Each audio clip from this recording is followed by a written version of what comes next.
Jail से नहीं, गाड़ी पलटने से डर लगता है। नमस्कार, आपके साथ मैं लावनी विनीत हूं और बहुत विशेष प्रस्तुति के साथ आपके बीच उपस्थित हो चुकी हूं। साबरमती जेल से माफिया अतीक अहमद को प्रयागराज के लिए रवाना किया जा चुका है।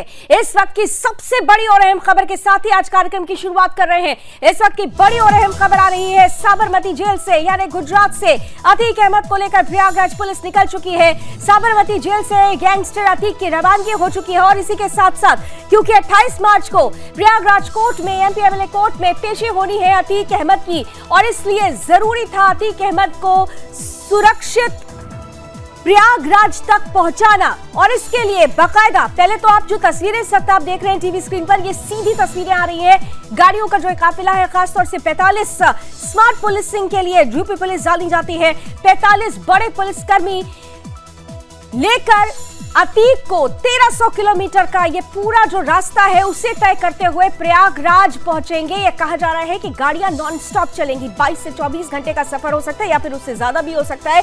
लेकिन 28 मार्च 11 बजे कोर्ट में अतीक अहमद की पेशी है और इसलिए 11 बजे से पहले अतीक अहमद को प्रयागराज में पहुंचाना है। यूपी पुलिस के लिए एक बड़ा टास्क, बड़ी चुनौती इसलिए है क्योंकि बार बार अगर आप देखिए तो कई ऐसे पॉलिटिकल स्टेटमेंट आ रहे हैं जो एक इकोसिस्टम तैयार कर रहे हैं, और ये इकोसिस्टम कहीं ना कहीं से सवाल खड़ा कर रहा है कि क्या माफियाओं के लिए राजनेता भी लामबंद हो सकते हैं, क्या माफियाओं के लिए राजनीति भी लामबंद हो सकती है, या फिर ऐसे बयानों से जो पुलिस है उनके मनोबल पर कोई सवाल खड़ा हो सकता है, उनके मनोबल पर प्रश्न चिन्ह लग सकता है। ये तमाम ऐसे सवाल हैं जो इन राजनीतिक बयानों के बाद से ही चर्चाओं का विषय बन चुके हैं। लेकिन इन सब के बीच जो सबसे महत्वपूर्ण चर्चा है, जो सबसे महत्वपूर्ण तस्वीर है, वो इस वक्त आप अपनी टीवी स्क्रीन पर देख पा रहे हैं। यूपी पुलिस जो आज सुबह ही गुजरात साबरमती पहुंचती है और बहुत सारे पेपर डॉक्यूमेंटेशन के बाद लगातार ये कहा जा रहा था कि अतीक अहमद को डर सता रहा है। दरअसल ये उत्तर प्रदेश की लॉ एंड ऑर्डर का ही, एक बदले हुए लॉ एंड ऑर्डर की ही तस्वीर है कि अब माफियाओं को उत्तर प्रदेश में आने से डर लगता है। और इसीलिए ये कहा जा रहा था कि अतीक अहमद, आपको याद होगा कि इसके पहले भी अतीक अहमद एंड फैमिली ने कहा था कि वो उत्तर प्रदेश नहीं आना चाहते हैं। लेकिन क्यों नहीं आना चाहते हैं? आखिर ये डर क्या है? क्या यूपी के मुख्यमंत्री का जो संकल्प है माफियाओं को मिट्टी में मिलाने का, ये उसी का ही एक परिणाम है कि माफिया अब उत्तर प्रदेश की सीमा में घुसने से भी थर थर कांपते हैं।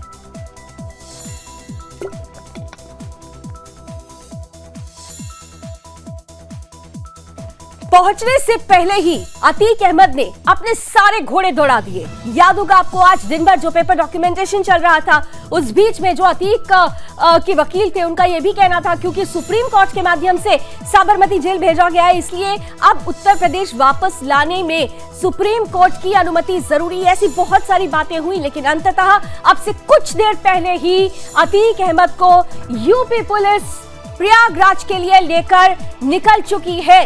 उत्तर प्रदेश ब्यूरो चीफ रजत मिश्रा हमारे साथ जुड़ चुके हैं इस वक्त और ज्यादा जानकारी के साथ। रजत, ये बहुत बड़ा चैलेंज, बहुत बड़ा टास्क है उत्तर प्रदेश की पुलिस के लिए।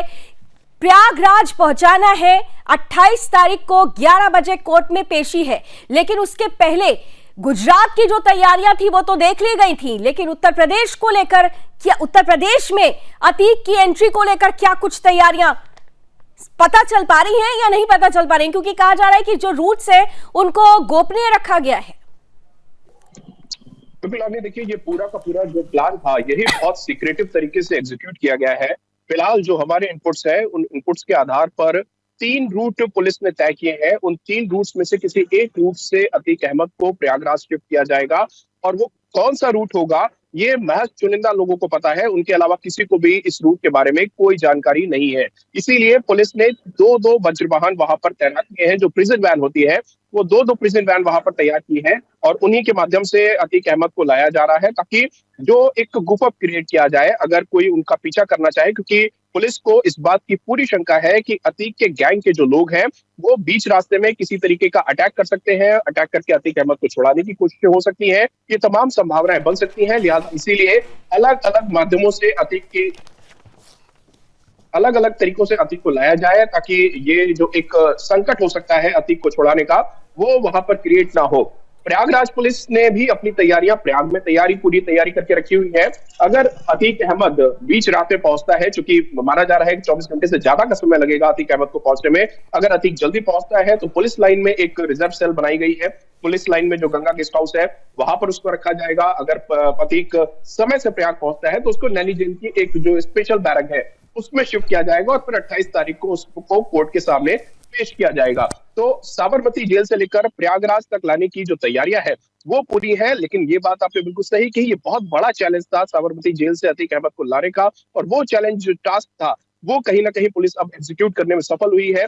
जिस तरीके से कोर्ट के माध्यम से, कोर्ट का बहाना बनाकर पूरा दिन इस पूरे मामले को फंसा के रखा गया, जिस तरीके से हाईकोर्ट में जो अतीक अहमद के वकील थे वो लगातार कोशिश कर रहे थे कि किसी भी तरीके से चीफ जस्टिस के सामने इस पूरे मामले को पेश कर दिया जाए, लेकिन चूंकि आज ही चीफ जस्टिस का ओथ भी था, शपथ ग्रहण भी आज ही था, लिहाजा वो सारे जो कोशिशें थी, वो सारी जो कवायदें थी, वो कवायदें सफल नहीं हुई और अब अंत में प्रिजन वैन के माध्यम से अतीक अहमद को प्रयागराज लाने की जो तैयारियां थी वो एक सफल हो गई हैं। और अब अतीक अहमद को लेकर पुलिस की एक भारी भरकम स्मार्ट पुलिस की जो टीम है, 45 लोग हैं इस पूरी टीम में, जो कोर टीम है पुलिस की, वो 45 लोग, अब उनके कंधों पर ये जिम्मेदारी है अतीक अहमद को सुरक्षित वो प्रयागराज तक लाए और वहां पे 28 तारीख को उसको उमेश पाल का जो अपहरण का पूरा मामला था, जिसमें उसकी सजा तय हो चुकी है, सजा सुनाई जानी है, लिहाजा जरूरी है तो समय अतीक अहमद कोर्ट में मौजूद रहे। उस मामले में अतीक अहमद को और इसीलिए प्रयागराज सशरीर और सुरक्षित पहुंचाने की जो जिम्मेदारी है वो उत्तर प्रदेश पुलिस ने उठाई। बहरहाल जैसा कि अभी आपने भी बताया कि 3 रूट से, लेकिन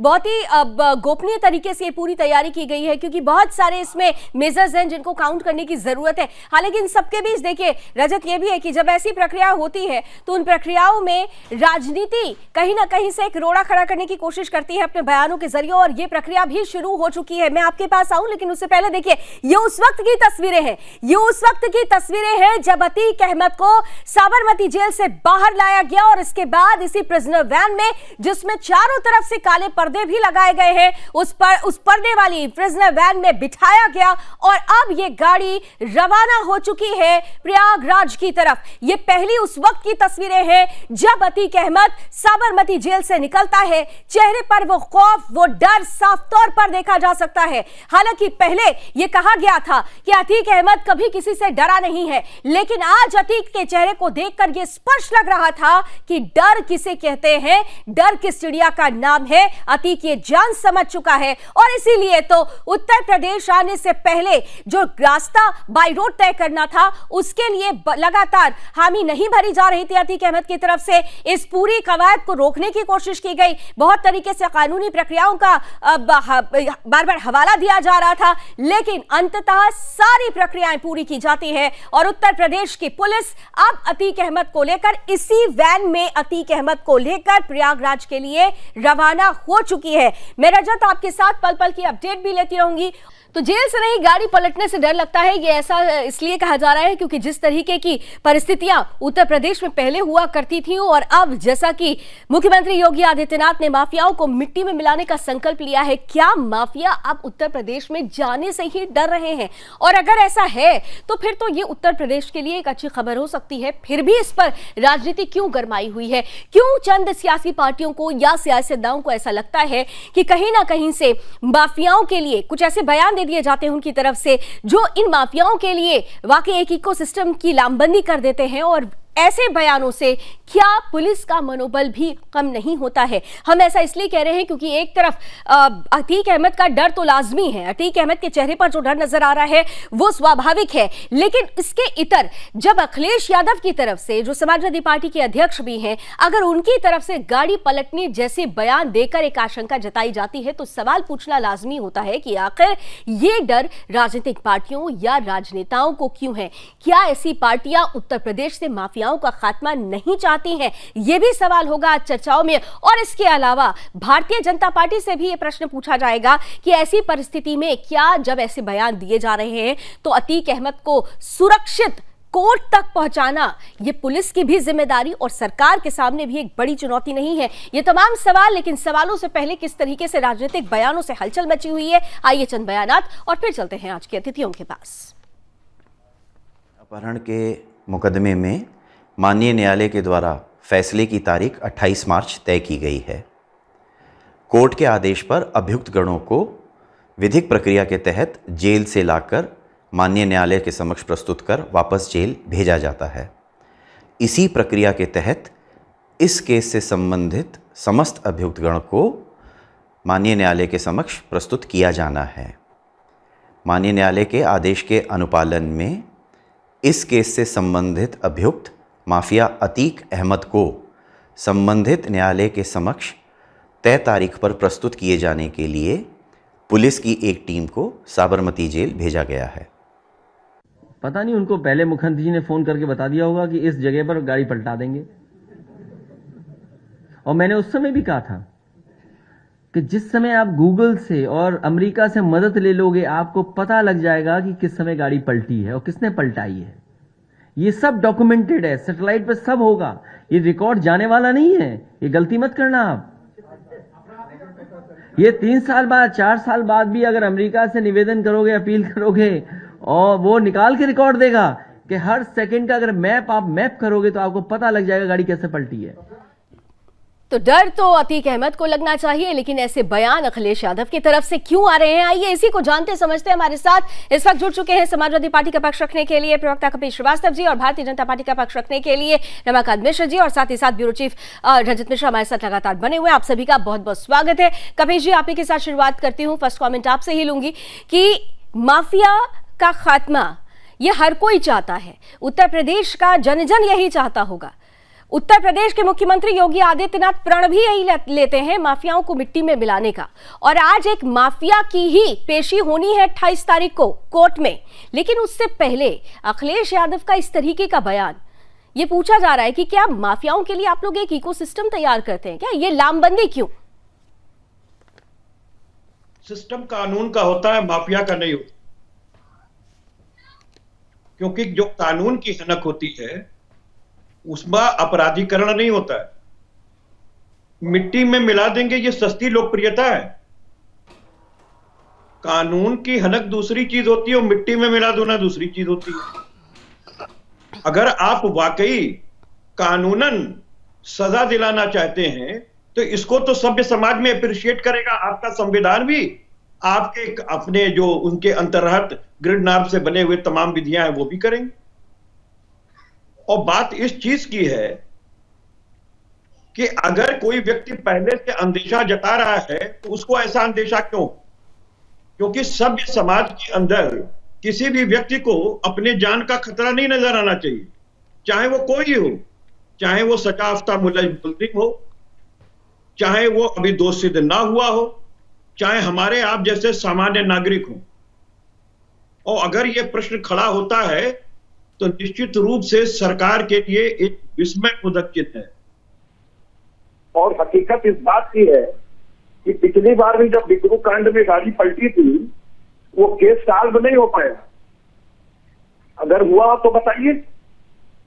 पुलिस वालों ने पुलिस की मुखबिरी की, जो मिश्रा जी डीएसपी के और जो वारदातें सामने आई, बताइए कितने पुलिस अभियुक्त बनाए गए, कहां है, क्या हुआ कार्रवाई इस पर?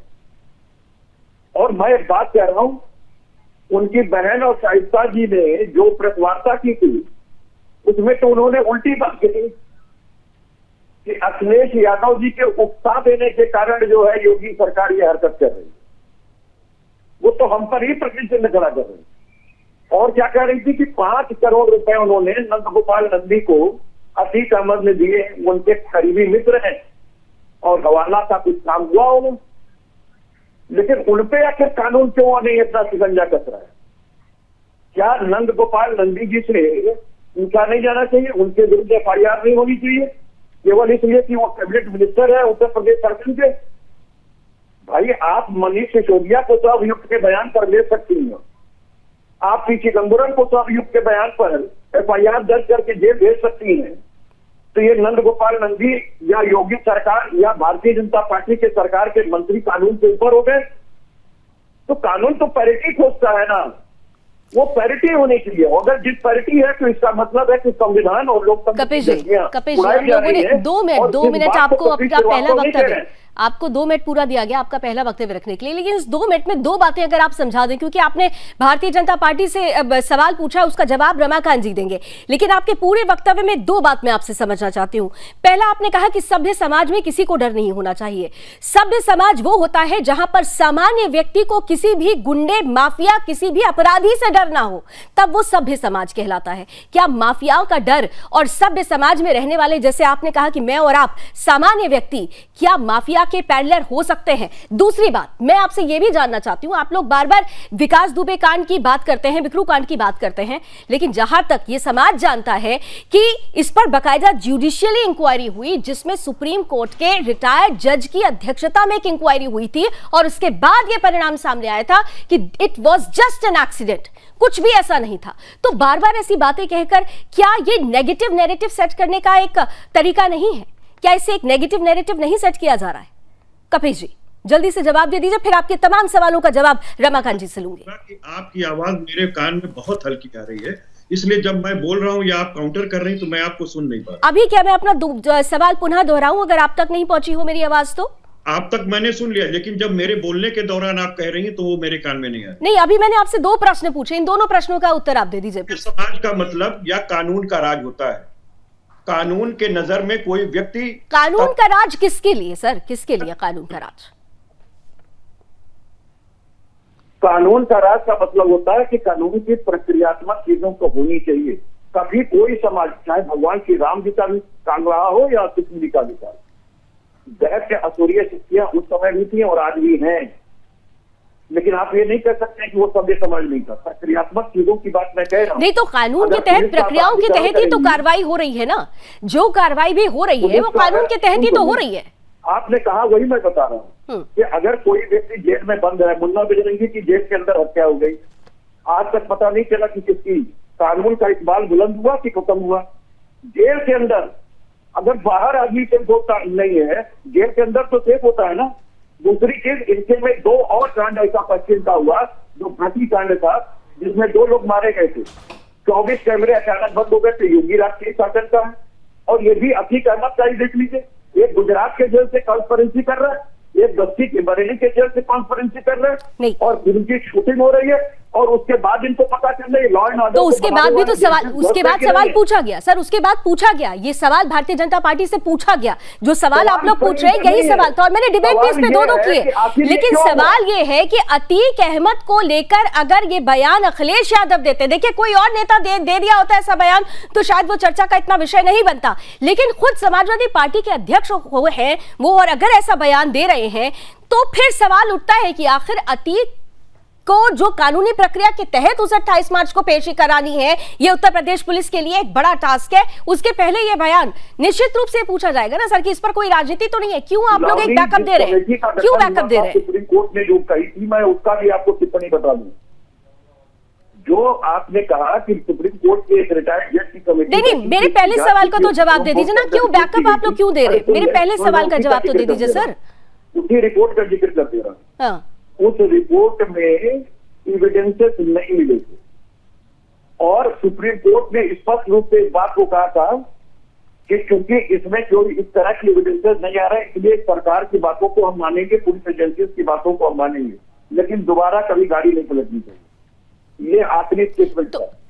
सर एविडेंस नहीं मिले ना, यानी ऐसा कुछ नहीं हुआ होगा तो एविडेंस नहीं मिले। आज तो एविडेंस के लिए अब आज चलिए ठीक है, मैं आपके पास दोबारा आती हूँ क्योंकि समय की कुछ सिवाय आती है। मैं रमाकांत जी के पास चली जाऊँ सर, मैं जरा, क्योंकि मेरे साथ रजत जी भी है, रमाकांत जी भी है, सबको बराबर से जरा टाइम दे दिया जाए। रमाकांत जी देखिए, वो कह रहे हैं क्योंकि एविडेंस नहीं मिला था, क्योंकि सिस्टम आपका था, तंत्र आपका था, आप जो भी मैनेज कर लीजिए, लेकिन इतना जरूर है, ये आशंका तो जता दी गई है, गाड़ी पलट सकती है।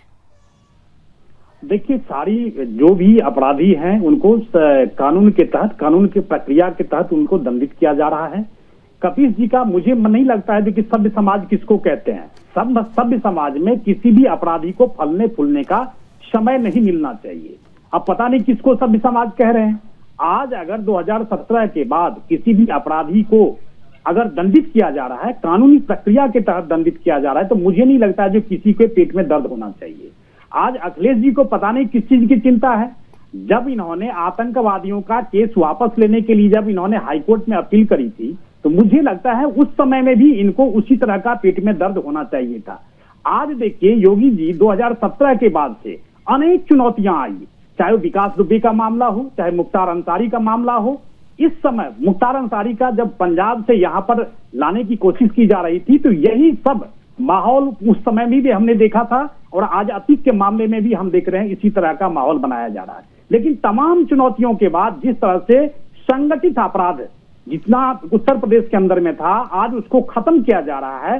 चाहे माफियाओं को भू माफिया हो, चाहे आप देखेंगे कोई भी बाहुबली हो। आज तो बाहुबली शब्द जो है सो अपने नाम के पीछे लगाना कोई अपने आप को एक बहुत बड़ा ये समझिए जो कि बहुत डर की बात है। तो आज अगर अपराधी डर रहे हैं, मुझे लगता है जो प्रदेश और देश के लिए बेहतर है ये। तो आज इस चीज को बैकअप करने की जहां तक बात है, चाहे वो अखिलेश जी हो, चाहे कोई भी राजनीतिक पार्टियां हो, मुझे नहीं लगता जो कि इस तरह का बैकअप उसको होना चाहिए। यानी बाहुबली में डर अगर पैदा हो रहा है तो उस बाहुबली को बैकअप देने की क्यों जरूरत पड़ी? क्या इससे कोई वोट बैंक प्रभावित होता है? कपिल जी, मैं इसका जवाब आपसे लूंगी, लेकिन उससे पहले रजत के पास भी जाना बहुत जरूरी हो जाता है, क्योंकि रजत ने बिकरू अब कांड से लेकर आज अगर अतीक अहमद की जो प्रक्रिया चल रही है तब देखें तो रजत लगातार ग्राउंड पर रहे और उसे कवर करते रहे। रजत, सबसे महत्वपूर्ण बात यह है कि देखिए पॉलिटिकल सिनेरियो या पॉलिटिकल परसेप्शन ये बहुत मैटर करता है जब ऐसी कोई घटनाएं चल रही हो समाज में।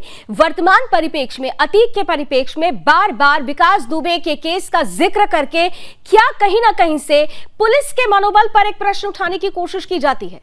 क्या इससे कोई इंपैक्ट पड़ता है ग्राउंड पर जो प्रक्रियाएं चल रही होती हैं, क्योंकि आप ग्राउंड पर कवर करते हैं, क्या इससे कोई इंपैक्ट पड़ता है?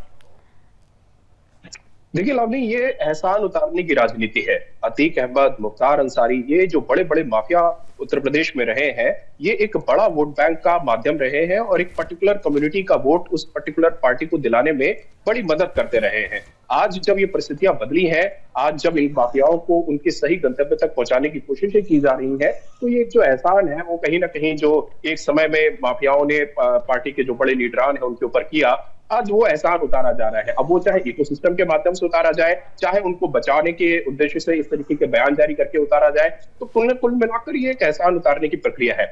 अब जहां तक इन बयानों से जो कानूनी प्रक्रिया है उसके ऊपर असर पड़ने की बात है, तो मुझे नहीं लगता कि इन बयानों से उस कानूनी प्रक्रिया के ऊपर किसी भी तरीके का असर पड़ेगा, क्योंकि ये कहा जा रहा है कि ये पूछा जा रहा है रजत की जो 45 पुलिस कर्मियों की जो टीम गठित की गई है उसमें एनकाउंटर स्पेशलिस्ट की क्या जरूरत थी?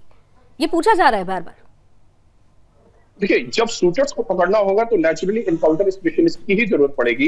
जो पूरी टीम इस समय काम कर रही है, एसटीएफ की टीम जिस तरीके से काम कर रही है, वो नेचुरली इन बड़े बड़े माफियाओं के ऊपर, बड़े आतंकियों के ऊपर वही टीम काम करती है जो इस पूरे सिस्टम को समझने में, इन सारे आतंकियों की जो मेंटालिटी होती है उसको रीड करने में स्पेशलाइज्ड होते हैं। क्योंकि जहां तक पुलिस सोचती है उसके आगे माफिया सोचते हैं, ये एक नॉर्मल सी बात है, ये माना जाता है। इसलिए इस पूरे ऐसे माफियाओं को पकड़ने के लिए, ऐसे माफियाओं को लेकर जेल तक पहुंचाने के लिए ऐसे लोगों की टीम बनाई जाती है, और इसीलिए एसटीएफ ने भी ऐसी टीम को बनाया है। खासतौर पर उमेश पाल हत्याकांड को भी लेकर इसीलिए ऐसी टीम काम कर रही है जो इस मेंटालिटी को समझती है। और इसीलिए इस पूरी टीम में भी जो अतीक अहमद को ट्रांजिट कर वापस ला रही है, उसमें भी इसी तरीके के स्पेशलाइज्ड लोग हैं कि अगर कोई सिचुएशन रास्ते में बिगड़ती है, क्योंकि अतीक अहमद कोई छोटा मोटा अपराधी नहीं है। अतीक अहमद के पास जिस तरीके का सिस्टम है, नॉर्मल सी बात हो सकती है, सामान्य सी बात हो सकती है कि अतीक अहमद को छुड़ाने के रास्ते में कोशिशें भी की जाए। तो इसलिए उस सिस्टम से निपटने के लिए अगर वहां पे किसी तरीके का शूट आउट होता है, तो क्या वहां पर शूटर्स की, ये क्या वहां पे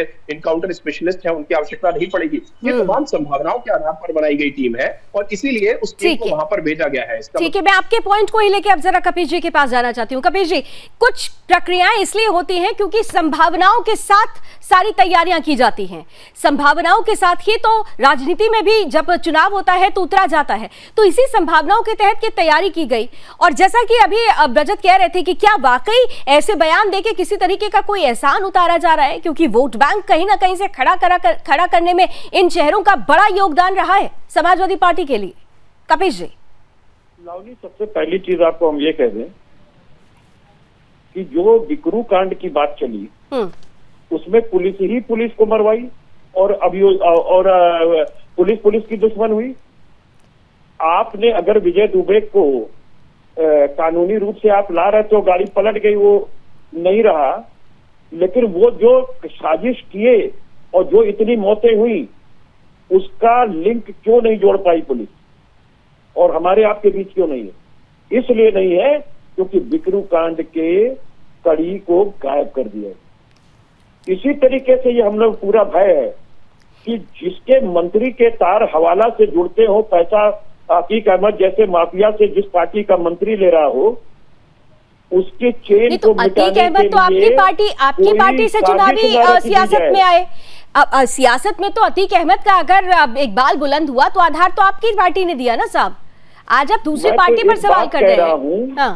कि जो भी माफिया है वो सत्ता के साथ अपने आप को आसान करता है।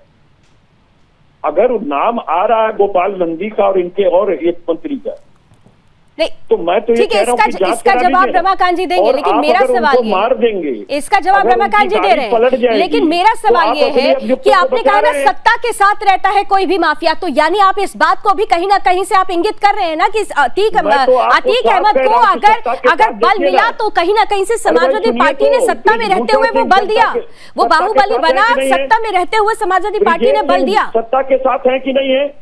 रमाकांत जी उनके ऊपर मुकदमे हैं जिसमें दर्जनों से ज्यादा हत्या के मामले हैं। लावनी जी देखिए यहाँ पर एक चीज है, से ज्यादा हत्या के मामले हैं कि नहीं है?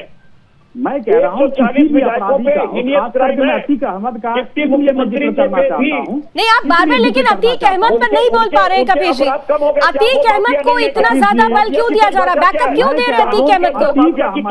रमाकांत जी करने वाला कौन सी पार्टी थी?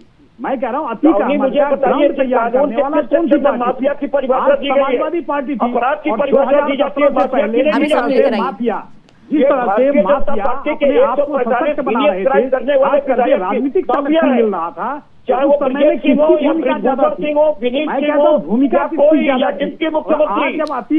नहीं कपिल जी, आपने जो आरोप लगाया उसका जवाब रमाकांत जी दे रहे हैं, लेकिन वो आपसे ये भी पूछ रहे हैं कि अतीक अहमद को इतना बैकअप क्यों? उसका जवाब रमाकांत जी दे रहे हैं जो आपने आरोप लगाया। क्योंकि ये अगर अतीक अहमद को बिठा देंगे तो ये अपने मंत्रियों को बचा देंगे। रमाकांत जी जल्दी से जवाब दे दीजिए, फिर मुझे वाइंड अप करना है। जो अतीक अहमद को सरकार जानबूझ के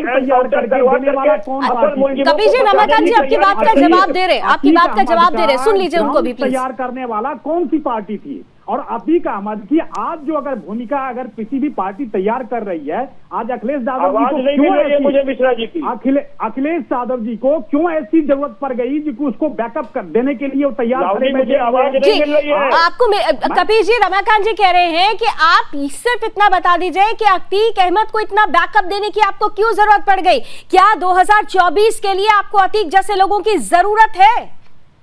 अतीक अहमद को बैक ये कर रहे हैं, इनके दो मंत्री उनके साथ खड़े हैं। इस तरह का ये साजिश रची जा रही है, जिसने प्रयागराज में गोलबारी की है उसके शूटरों को मिटा करके, लेकिन ये जानबूझ करके, लेकिन कपिल जी, लेकिन इतना तो जरूर है ना, यही उत्तर प्रदेश की जनता है, यही उत्तर प्रदेश की जनता है। अगर उत्तर प्रदेश की जनता को भारतीय जनता पार्टी पर जरा सा भी संशय होता तो 2017 के बाद 2022 भी आया था साहब। जनता के जनादेश से बड़ा कुछ भी नहीं होता, लेकिन 2022 में फिर से भरोसा जताया गया। और आज अगर अतीक को आप लोग बैकअप देते हैं अपने बयानों के जरिए तो जनता इसे भी देख रही है। सभ्य समाज में जनता क्या चाहती है इसका आकलन तो सभी को करने की जरूरत है। चलिए, समय की कुछ सीमाएं हैं इसलिए मुझे वाइंड अप करना होगा। थैंक यू सो मच आप सभी का हमारे साथ जुड़ने के लिए। रमाकांत जी, कपिल जी और रजत, आपका भी बहुत बहुत धन्यवाद। आप नजर बना के रखिएगा रजत, क्योंकि आपके पास हम आते रहेंगे, क्योंकि ये जो अगले 24 घंटे वो बहुत क्रूशियल है, खासतौर से जब 28 तारीख को 11 बजे कोर्ट में पेश होना है अतीक अहमद को, और उसके पहले जो रास्ता तय किया जा रहा है उसे लेकर बार बार पॉलिटिकल बयान आ रहे हैं, गाड़ी पलटने जैसे बयान दिए जा रहे हैं, आशंका जताई जा रही है। लेकिन इन सब के बीच में सवाल यह उठ रहा है कि क्या माफियाओं का खात्मा नहीं होना चाहिए? कानूनी प्रक्रियाओं के तहत माफियाओं का खात्मा नहीं होना चाहिए। और अगर इसी कड़ी में अतीक अहमद को उत्तर प्रदेश की सीमा में ले जाया जा रहा है तो फिर ऐसे में इन राजनीतिक बयानों की जरूरत क्यों है? अतीक का डरना लाजमी है, लेकिन राजनीतिक पार्टियों को डर आखिर क्यों लग रहा है? आकलन करने की जरूरत है। अभी बस इतना ही। देश और दुनिया की तमाम खबरों के लिए आप जुड़े रहिए सुदर्शन न्यूज के साथ। जय हिंद।